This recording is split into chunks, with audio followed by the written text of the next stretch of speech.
News nation पर आपका स्वागत है। आपके साथ मैं हूं राकेश पांडे। बड़ी खबर धर्मांतरण मामले को लेकर बड़ी खबर यह है कि हरियाणा के मेवात में जबरन धर्मांतरण का एक और मामला सामने आ गया। दलित समाज के पति पत्नी का जबरन धर्म परिवर्तन कराया गया है। अबू बकर सिद्दीकी पर जबरन धर्म परिवर्तन कराने का आरोप लगा है। तो लगातार किस तरीके से जबरन धर्म परिवर्तन के मामले अलग अलग जगहों पर देश में सामने आ रहे हैं, हमने उस खबर को जोर शोर से दिखाया है। यूपी में किस तरीके से धर्मांतरण रैकेट का बड़ा पर्दाफाश हो गया, उस पर कई सारे बड़े खुलासे हमने किए। और अब एक और नया मामला सामने आ गया है हरियाणा के मेवात से। जबरन धर्म परिवर्तन का ये पूरा मामला है। दलित समाज के पति पत्नी को जबरन, यानी दलित समाज से जुड़े एक दंपति का जबरन धर्म परिवर्तन करा दिया गया। पूरा आरोप है अबू बकर सिद्दीकी पर जबरन धर्म परिवर्तन कराने का। ये इस वक्त की बड़ी खबर हरियाणा के मेवात से, जहां पर जबरन धर्मांतरण का मामला सामने आया है। अबू बकर सिद्दीकी पर आरोप है कि उसने दलित समाज के एक दंपति को जबरन धर्म परिवर्तन उनका करा दिया। सुनिए। मेरा जो धर्म परिवर्तन अबू बकर सिद्दीक, मौलाना कलमी सिद्दीक और समय सिंह जो अबू बकर का दोस्त है, मौलाना कलमी सिद्दीक अबू बकर का धर्म गुरु है, तो उनका अहम हाथ रहा इस धर्म परिवर्तन करवाने में। और जो मेरा केस है, इस केस में कोई कार्रवाई नहीं हो रही। तो मेरी पब्लिक से गुजारिश है कि मेरी पब्लिक इस केस में मदद करे और कंधा से कंधा मिलाकर मेरी मदद करें और इस केस में उन लोगों की गिरफ्तारी करवाओ। तो लगातार बड़े खुलासे हैरान कर देने वाले और चौंका देने वाले। देश के कई शहरों में धर्मांतरण गैंग की साजिश डिकोड होने के बाद अब इस मामले की जांच का जिम्मा एनआईए को सौंपा जा सकता है। न्यूज नेशन लगातार धर्मांतरण गैंग की करतूतों को बेनकाब करता रहा है। कई पीड़ितों से भी हमारे रिपोर्टर्स ने बातचीत की है और देश के दुश्मनों की साजिश को दुनिया के सामने रखा है।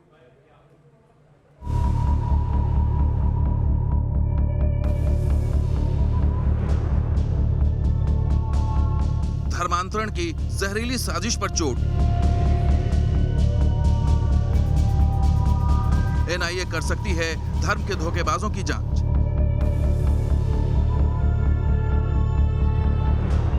धर्मांतरण के गुनहगारों पर शिकंजा।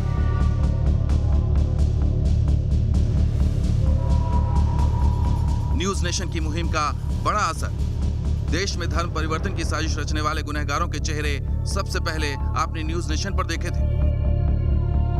धर्म की आड़ में धोखे का खेल खेलने वाले मौलाना का चेहरा सबसे पहले आपने न्यूज नेशन पर देखा। हजारों नहीं, लाखों नहीं, करोड़ों लोगों तक ये पैगाम पहुंचेगा और लोग जहन्नम की आग से बचकर जन्नत में जाने वाले बन जाएंगे। लेकिन ये कब होगा? जब हम उसके लिए मेहनत करेंगे, कोशिश करेंगे, तन मन धन से उस मिशन में, उस काम में लगेंगे।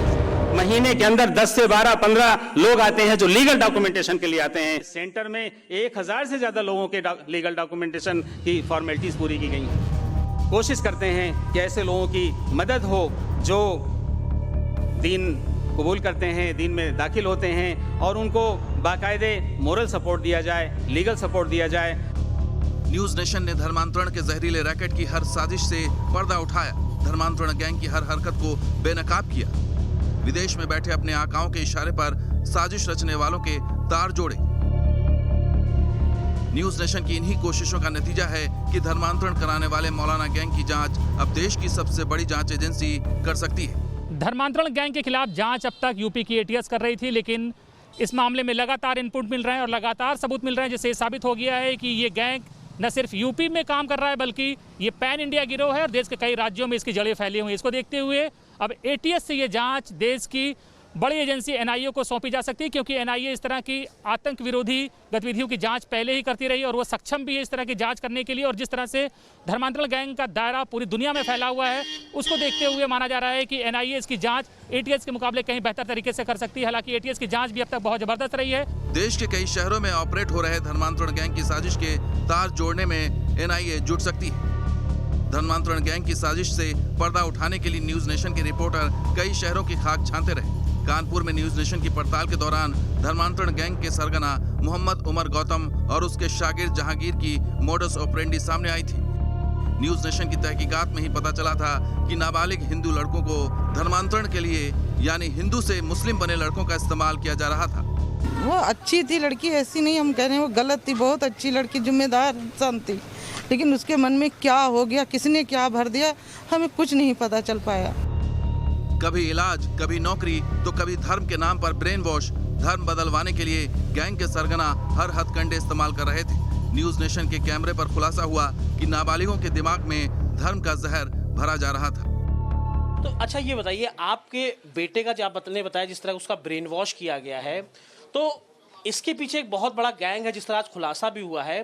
तो आखिर आपके बेटे तक वो लोग कैसे पहुंचे होंगे? कोई ऐसे कड़ी, कोई ऐसी लीड जो आपको लग रहा हो? लॉकडाउन हुआ था, बेटा इंटर करके फिर बीए फर्स्ट ईयर में डीएवी कॉलेज में ले लिया था दाखिला, और ये लॉकडाउन करने स्कूल बंद हो गया था, उसी से ये चर्चा होने लगी थी। किसके संपर्क में कुछ है? किसके संपर्क? मुस्लिम व्यक्तियों के संपर्क। न्यूज नेशन के रिपोर्टर धर्मांतरण के रैकेट के खुलासे के लिए देश के कई शहरों में जी जान से पड़ताल में जुटे रहे। जब नेशनल मीडिया की खबरों में दूर दूर तक धर्मांतरण गैंग का जिक्र नहीं था, तब न्यूज नेशन धर्मांतरण के टेरर कनेक्शन से जुड़े खुलासे कर रहा था। पैसा देने, शादी कराने और नौकरी दिलाने का झांसा और लालच दिया जाता था, और इसके लिए मोटी रकम भी खर्च की जाती थी और बड़े लेवल पर फंडिंग हुई है। और अब इसकी जांच प्रवर्तन निदेशालय कर सकता है, क्योंकि जांच में ये बात सामने आई है कि पाकिस्तान की खुफिया एजेंसी ISI ने इस काम के लिए बड़ी फंडिंग की है। इसके अलावा विदेशों से भी भारी मात्रा में पैसा मनी लॉन्ड्रिंग होकर भारत आया हो सकता है।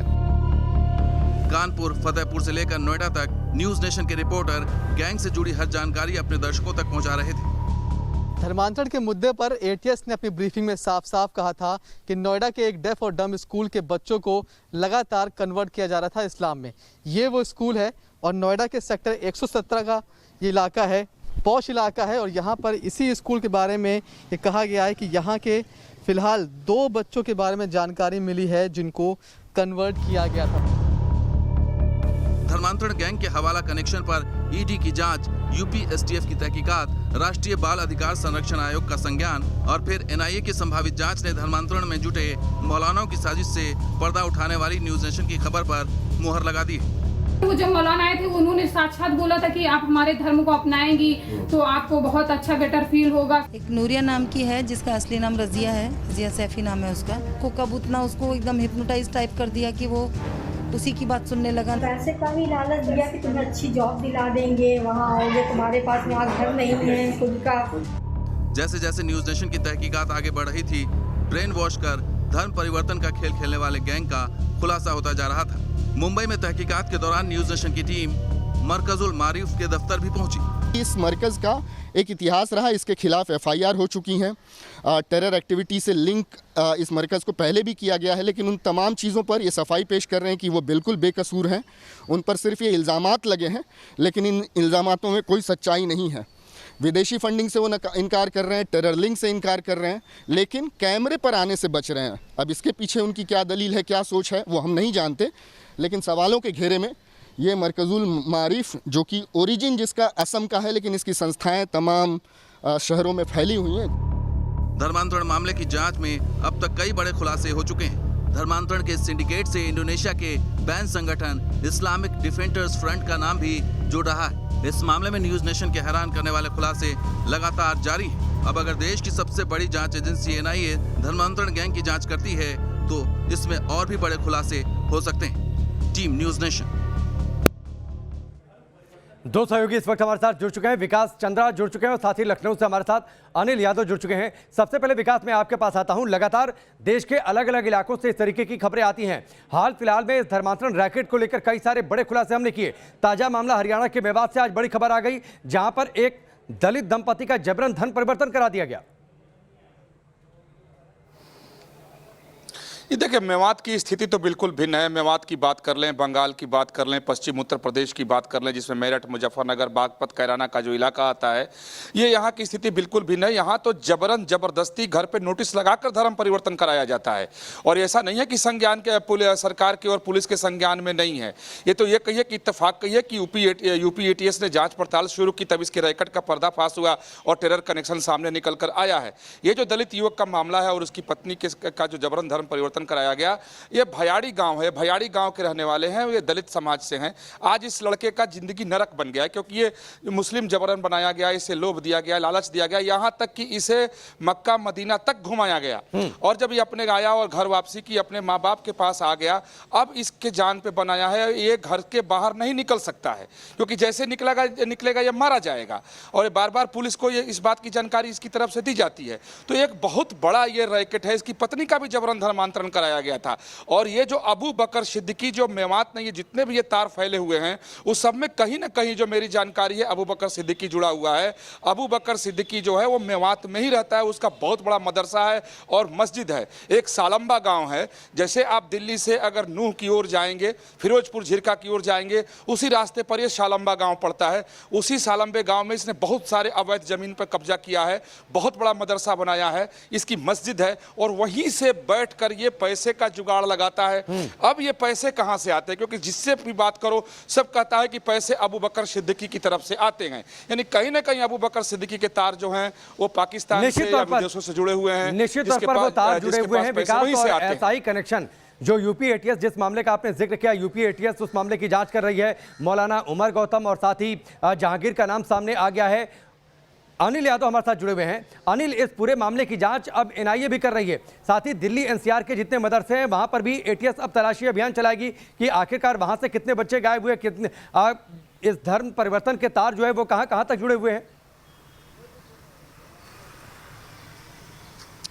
देखिए, ये पहले बात जब एटीएस ने इसका खुलासा किया तो शुरुआत में लगा ये यूपी से जुड़ा मामला है, लेकिन जैसे ही एटीएस इसकी परत दर परत उधेड़ती गई तो बाद में पता चला कि ये पैन इंडिया गिरोह है। और उसके बाद ये पता चला कि ये सिर्फ इंडिया तक सीमित नहीं है, इसकी जड़ें देश के अलग अलग राज्यों के अलावा विदेश में भी फैली हुई हैं। Singapore, Poland, Malaysia, England, America तक फैली हुई है और पाकिस्तान के अलावा कुवैत और कतर और अमेरिका से फंडिंग हो रही है।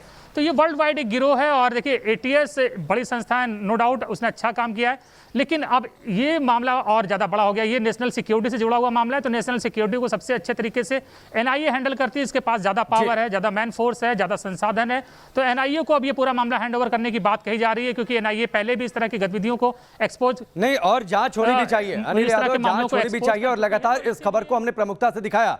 खबर का असर भी हुआ है कि अब एनआईए को इसकी जांच सौंपी जाने की बातचीत है और बहुत जल्द ये प्रक्रिया पूरी हो सकती है। बहुत बहुत शुक्रिया आप दोनों का हमसे जुड़ने के लिए, इस पूरी बातचीत और जानकारी के लिए।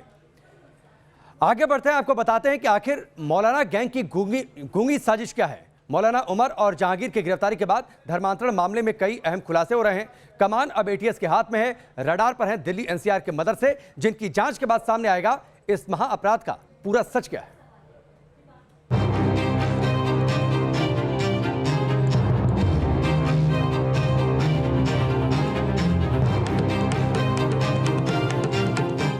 मदरसे दीनी तालीम के वो संस्थान जो बच्चों को इंसानियत की परवरिश देते हैं, लेकिन अब ये मदरसे यूपी एटीएस के राडार पर हैं। मामला जितना अहम है, खबर में उतनी ही साजिश की गंध है। धर्मांतरण के मामले को लेकर Uttar Pradesh anti terrorist squad अब ताबड़तोड़ कार्रवाई के मूड में है। एटीएस टीम इस्लामिक दावा सेंटर आईडीसी से मिले दस्तावेजों के आधार पर 7 राज्यों में जांच करेगी। मणिपुर, तमिलनाडु, महाराष्ट्र, केरल, झारखंड, मध्य प्रदेश और बिहार में एटीएस धर्मांतरण कनेक्शन को खंगालेगी। सोमवार को इस्लामिक दावा सेंटर से जुड़े मोहम्मद उमर गौतम और मुफ्ती जहांगीर कासमी को गिरफ्तार किया गया था, जिसके बाद इस्लामिक दावा सेंटर में धर्मांतरण करने वाले हर व्यक्ति के ब्यौरे को सत्यापित कराया जाएगा, साथ ही विस्तृत पड़ताल की जाएगी।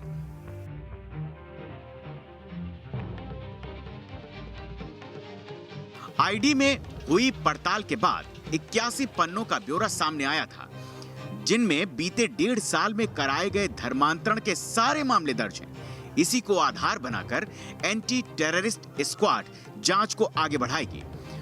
मुफ्ती काजी जहांगीर के जरिए 7 जनवरी 2020 से 12 मई 2021 तक 33 लोगों का धर्मांतरण करा दिया गया था। धर्मांतरण करने वालों में 18 महिलाएं और 15 पुरुष शामिल थे। दिल्ली में 14, यूपी में 9, बिहार में 3, एमपी में 2 का धर्मांतरण हुआ। गुजरात, असम, महाराष्ट्र, झारखंड, केरल जैसे राज्यों में एक एक शख्स ने धर्म परिवर्तन किया। हैरान कर देने वाली बात यह है कि जिन लोगों की डिटेल्स सामने आई है उनमें पढ़े लिखे लोग ज्यादा हैं। धर्मांतरण के मामले में दिल्ली एनसीआर के अब कई मदरसे एटीएस की रडार पर हैं। 500 मूक बधिर छात्रों को एटीएस इन्हीं मदरसों के जरिए खंगालने की कोशिश करेगी। साथ ही साथ एटीएस कानपुर के उन 3 मदरसों के मौलाना से भी पूछताछ करेगी जिनके बारे में कहा जा रहा है कि सीएए और एनआरसी कानून को लेकर इन लोगों ने हिंसा फैलाने की कोशिश की थी। एटीएस अब इस पूरे मामले में काला धन की भी जांच करेगी, जिसमें कहा जा रहा है कि विदेशी फंडिंग का इस्तेमाल किया गया पढ़ाई और फेलोशिप के नाम पर। एटीएस साथ ही अब लापता मूक बधिर छात्रों की मदरसों में तलाश करेगी। अब दिल्ली एनसीआर के मदरसों में यूपी एटीएस तलाशी अभियान चलाएगी। करीब 500 से अधिक छात्रों का ब्यौरा यूपी एटीएस ने तैयार कर भी लिया है। एटीएस के राडार पर कानपुर के 3 मौलाना भी हैं जो सीएए और एनआरसी कानून के विरोध में दंगा फैलाने के आरोप में जेल जा चुके हैं। कानपुर के बाबूपुरवा की हिंसा में तीनों का नाम सामने आया था। अनवरगंज के रहने वाला एक मौलाना लगातार आदित्य उर्फ अब्दुल्ला के संपर्क में रहा और हलीम मुस्लिम कॉलेज में भी यही मौलाना आदित्य को लेकर गया था। इससे पहले एटीएस ने धर्मांतरण मामले में उमर गौतम के बड़े भाई उदयनाथ सिंह से भी 2 घंटों तक पूछताछ की और संपत्ति का ब्यौरा लिया। उत्तर प्रदेश में धर्मांतरण के मामले में एटीएस के नए खुलासे से हड़कंप मच गया है। साथ ही एटीएस ने हेल्पलाइन जारी कर पीड़ित लोगों के लिए अब एक नया रास्ता खोल दिया है। Team news nation. जैसे जैसे जांच आगे बढ़ रही है, धर्मांतरण के इस पूरे गैंग में कई सारे बड़े खुलासे हो रहे हैं। एक नौकरी की लालच ने रेनू को कैसे बना दिया आयशा, कैसे करियर बनाने के लिए रेनू ने धर्म को बदल लिया, कैसे विदेशी नौकरी का लालच देकर रेनू को आयशा बना दिया गया। इस रिपोर्ट के जरिए ये पूरा खुलासा आप देखिए। वो मैंने अपनी जॉब के लिए रिलीजन चेंज किया है क्योंकि दुबई में मेरी जॉब का हो रहा है, लेकिन हर कोई आगे बढ़ना चाहता है, तो वैसे ही मैं भी आगे बढ़ना के लिए मैंने इतने साल तक मेहनत की है। नहीं, यहाँ पे मैं काफ़ी टाइम से जॉब कर रही थी, तो यहाँ पे बहुत मेहनत है और इतना टाइम लगता है, इतनी सैलरी भी नहीं है। वहाँ पे अगर मैं अपना रिलीजन चेंज करके जाऊँगी तो वहाँ के जो लोग हैं, जो बेनिफिट्स उनको मिलते हैं वो मुझको भी मिलेंगे। ये सब सुनकर आपका दिमाग घूम गया होगा, लेकिन ये किसी फिल्म की स्क्रिप्ट नहीं बल्कि हकीकत की बानगी है।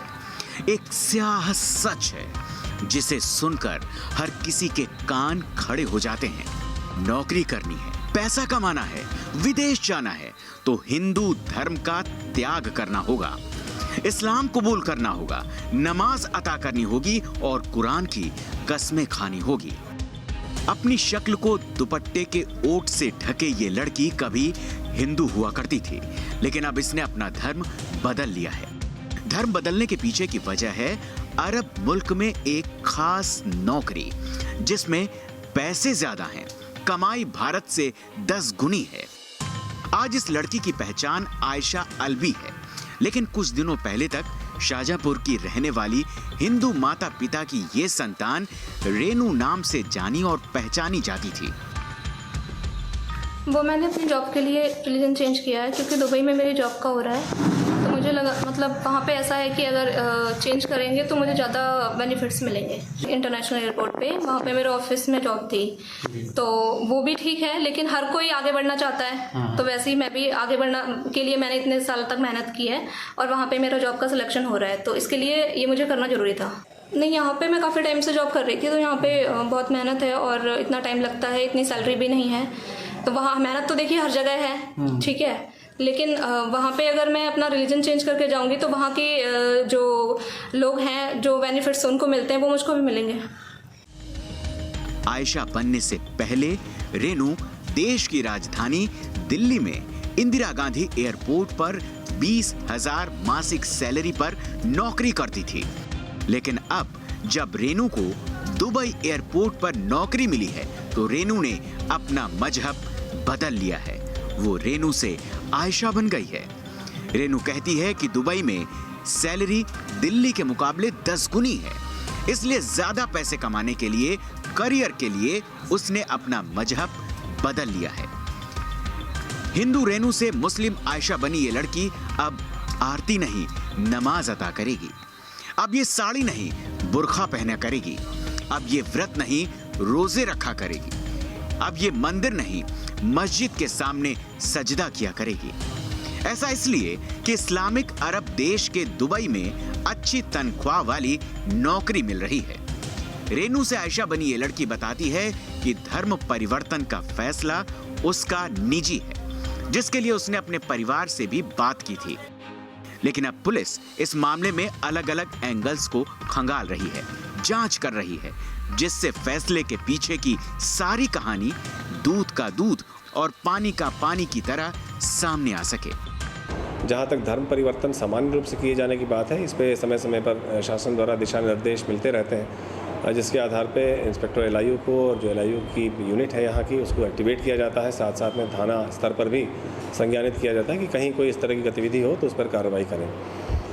अभी तक कोई शाहजहाँपुर में कोई इस तरह की कोई बात संज्ञान में नहीं आई है कि कहीं कोई इस तरह गतिविधियाँ हों जिसमें ज़बरदस्ती धर्म परिवर्तन कराया जा रहा हो। नौकरी का लालच, अच्छे पैसों का झांसा, ये वो वजहें हैं जो अक्सर धर्म परिवर्तन का कारण बनती हैं। लेकिन रेनू से आयशा बनने के पीछे का सबसे बड़ा सवाल तो ये है कि क्या केवल अच्छे पैकेज की तलाश में कोई अपनी जिंदगी जीने का पूरा तौर तरीका बदल सकता है? क्या कोई अपना मजहब, अपना धर्म बदल सकता है? Team news nation. वक्त यहाँ पर ब्रेक का, जल्द वापस लौटते हैं।